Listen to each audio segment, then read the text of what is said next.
just in terms of my, I think the title you showed earlier slightly changed a little. I've moved actually more into the schools and universities part of our business now, and I guess from a sustainability and food innovation and development point of view, that's it probably hopefully kind of marries quite nicely with some of the topics that have been going on earlier.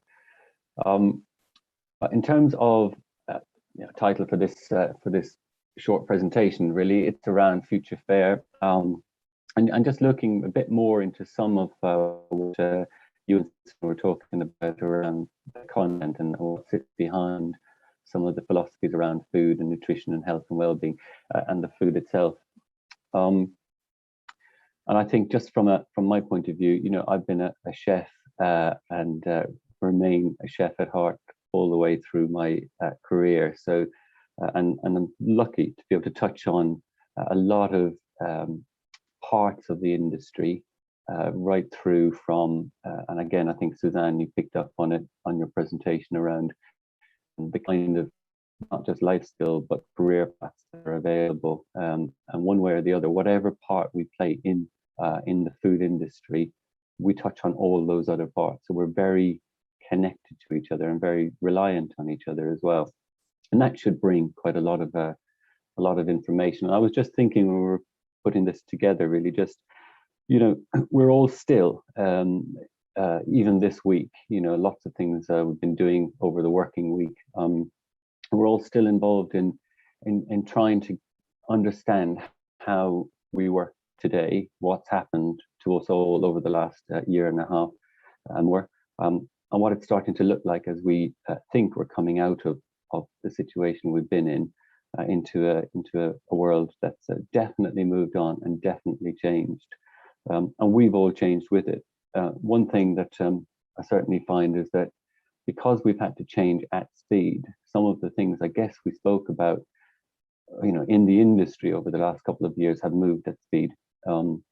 Technology plays a huge part now, partly to do with just how the industry had to kind of pivot to being, from being socially distanced and isolated, and industry closing down, and yet needing to feed and nourish people all through this. So I think we've learned, we've grown, we've developed, we've evolved, and we've partly from an industry point of view shown how resilient we've been as well all through this. But for me, and I'm sure from every school in the land and the world, that whole element of teamwork and that relay we've been involved in, whether it's working from a distance or learning from a distance or from home, etc., has made us rely on each other as teams more than ever. Just an example, when we were early in the lockdown, and just to kind of give an example of kind of how we touched on the idea that people were working from home or schooling from home. I just put together, it started as an idea, how do we get people to share what they're doing at home? And it turned into a competition, which turned into a bake-off. And we had hundreds of entries from people who were doing amazing things. And I basically put this together as categories, so people could engage with their kids, their families, and just showcase what they were thinking and feeling through food. We turned that into a book, and we donated proceeds from that book to Stop Hunger charity. So it's all kind of linked to the fact that at the very beginning it was about, we've got people who we want to distract in a positive way through food, and that's an example of that. And just touching again on some of the earlier conversation as well. But while all of that was going on, we still have a lot of commitments around preventing food waste, promoting plant-based meals, our sourcing, and how we source sustainably, and also how that links back to the energy, both in production of food, but also the cooking and execution of food. And so we've got a lot that we've put into place around our social value strategy. And again, it's an example of how companies, and in this case Sodexo, is capturing the idea that we have a huge and important responsibility to our communities and socially but what are we doing about it? And these focuses, obviously from the Paris Agreement and now up and coming COP26, is how can we move this at pace, and how can we build what we believe in into how we think every day.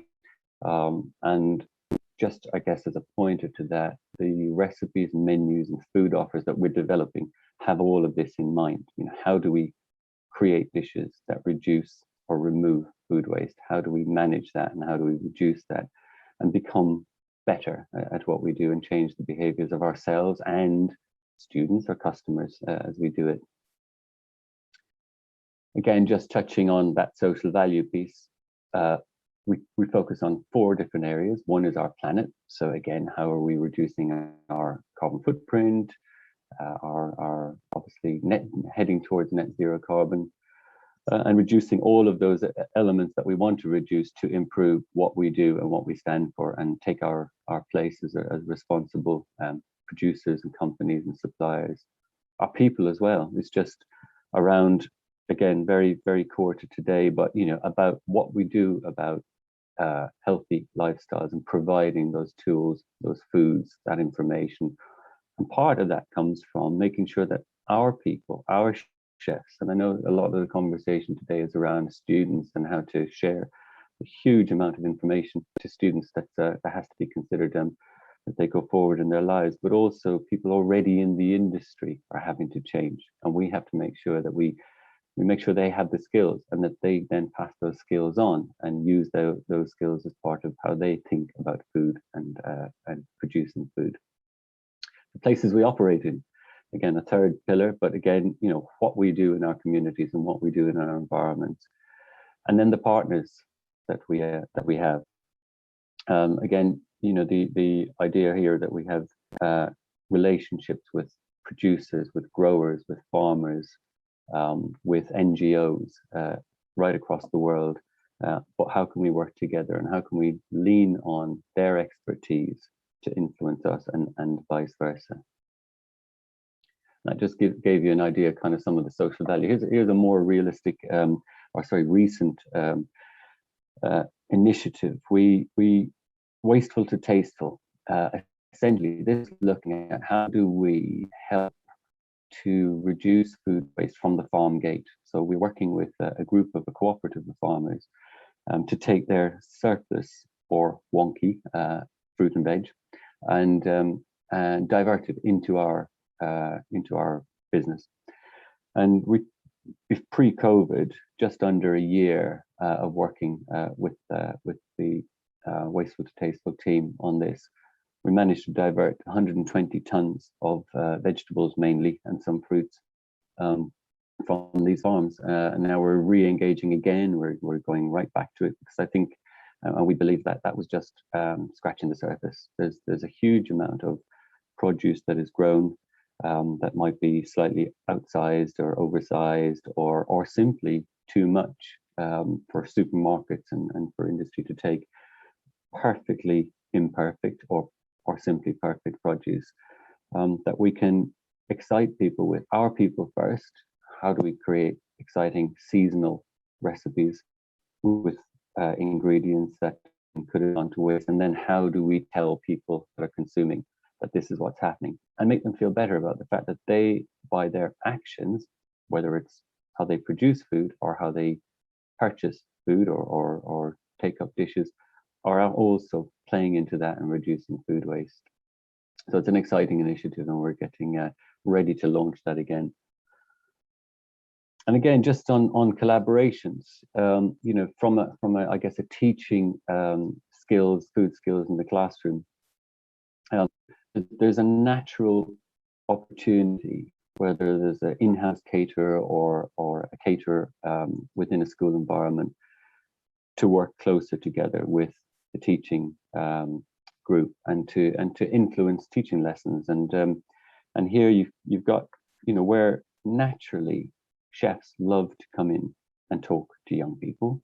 They also have much more to add than just you know, what recipes or dishes to produce. It's more about giving them an opportunity also to talk to young people around, well, what does a career in hospitality, in the food world, look like?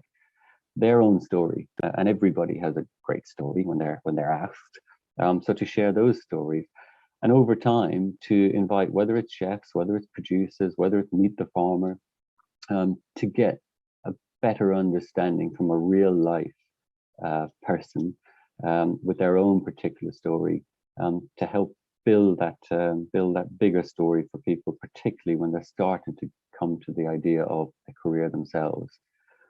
And it can be obviously exciting and amazing and brilliant, but everybody loves to have chefs to come in and particularly give out tasters or invite young people to come and have a tour or spend a day with them in their kitchen or their environment.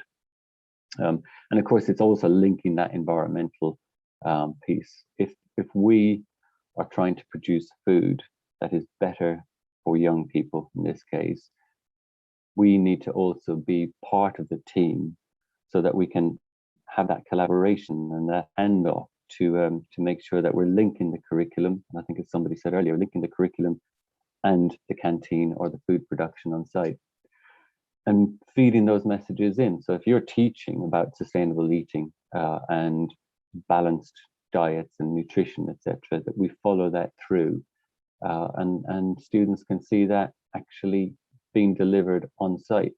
There's probably no point in not having a correlation and a collaboration between those two ends and what we say and what we do.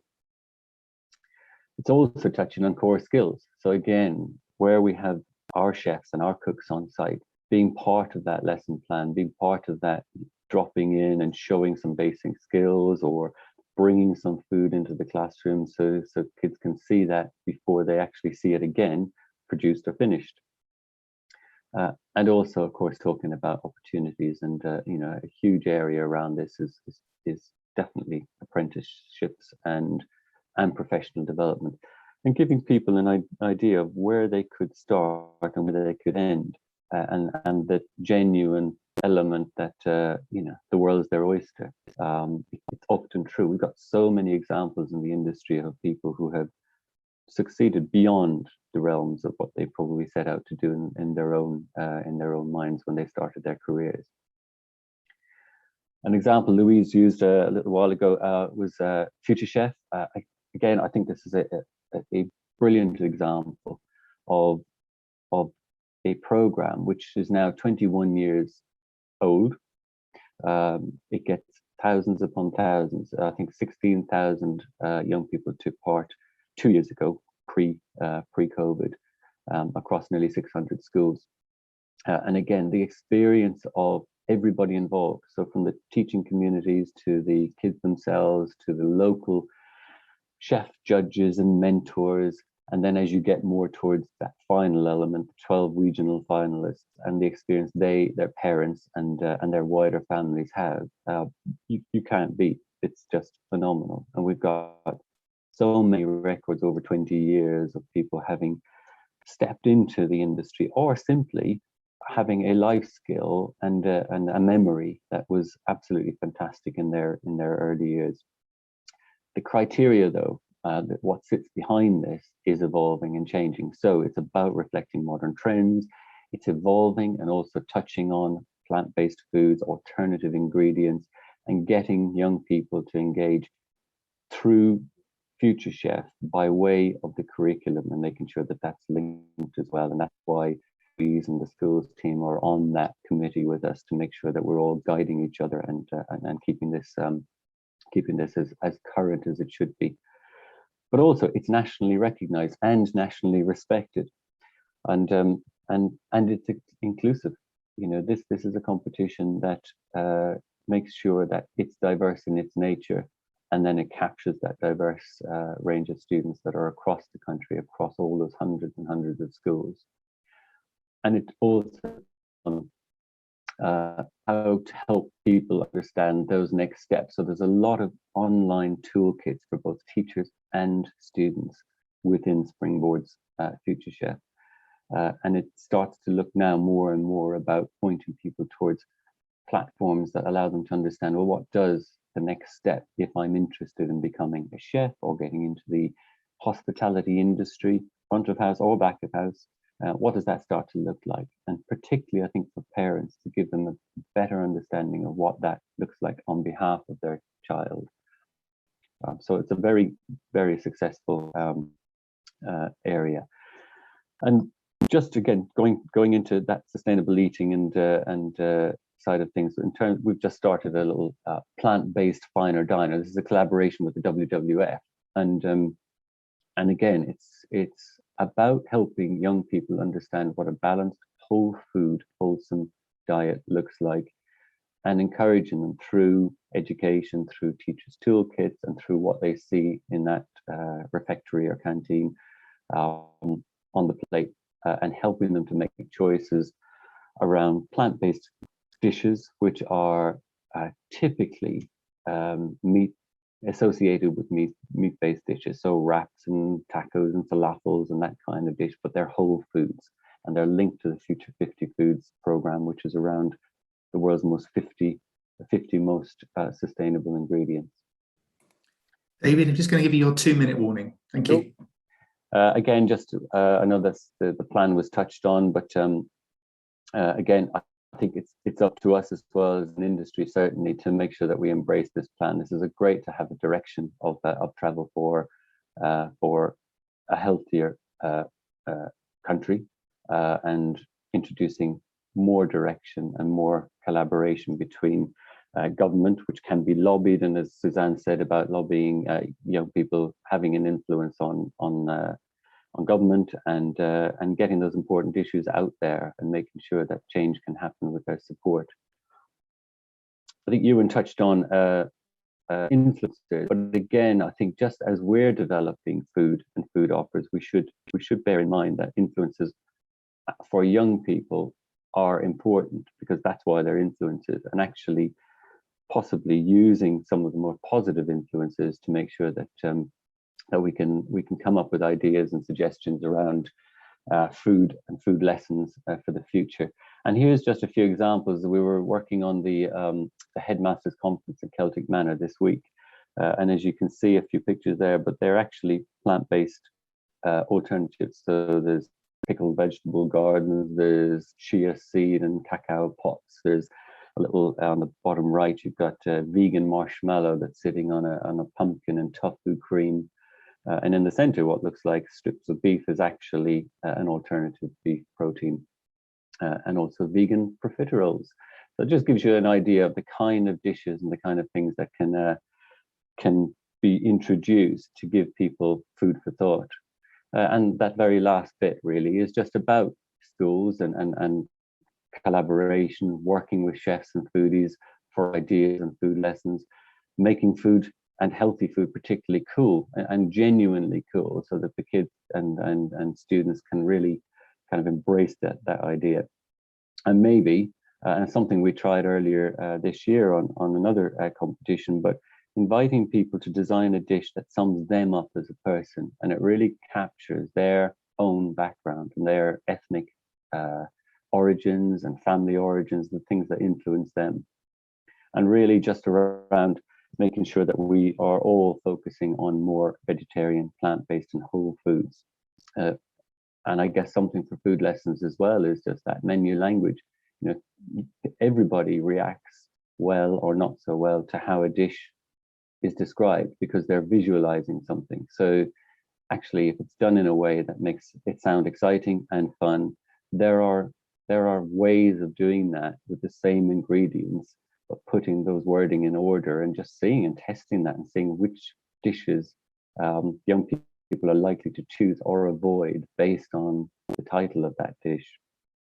And just very lastly there, you know, around food costs, I think also just on a practical level, helping young people understand what does something cost, so they understand possibly how to go about choosing or buying ingredients and turning them into something that can be really cost effective.